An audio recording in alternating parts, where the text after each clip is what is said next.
இது எல்லாமே side open branded small size ஜோரா குர்த்திஸுங்க. இதோட பிரெஸ்ட் சைஸ் 30 இன்ச்சஸ் 38 இன்ச்சஸ் இருக்கும். இந்த பர்டிகுலர் வீடியோவில் நீங்கள் பார்க்குற எல்லாமே ஸ்மால் சைஸ் குர்த்திஸ் தான். ஸோ ஒரு காலேஜ் கேர்ளாக இருக்கட்டும், ஒரு லீன் லேடியாக இருக்கட்டும், எல்லாத்துக்குமே ரொம்ப சூப்பராக இருக்கும். இது அவாசாவோட ஸ்மால் சைஸ் வரும், 38 வரும் சைஸு. ஸோ எல்லாமே ரொம்ப ப்ரிட்டியான கலெக்ஷன்ஸ் தான், எல்லாமே ப்ரீமியமான ஃபேப்ரிக். ஸோ இதில் வந்து காட்டன், ரயான், சில்க் அந்த மாதிரி மிக்ஸ்டாக இருக்குது.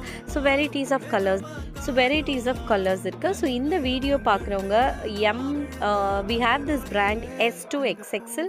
ஸோ யாருக்கு உங்களுக்கு XXL வரைக்கும் என்ன சைஸஸ் தேவைப்பட்டாலும் கண்டிப்பாக சொல்லுங்கள். அதே மாதிரி ஸ்க்ரீனில் இருக்க நம்பருக்கு வாட்ஸ்அப் பண்ண போகும். ஜஸ்ட் ஒரு ஸ்க்ரீன்ஷாட் எடுத்துகிட்டு கனெக்ட் பண்ணி புக் பண்ணிக்கோங்க. இது வரைக்கும் நம்ம சேனல் சப்ஸ்கிரைப் பண்ணாமல் இருக்கீங்க அப்படின்னா மறக்காமல் சப்ஸ்கிரைப் பண்ணிக்கோங்க. எல்லாமே ரொம்ப ப்ரிட்டியான சூப்பரான கலர்ஸ் தான். ஸோ ஸ்க்ரீன்ஷாட் எடுக்க மறந்துடாதீங்க.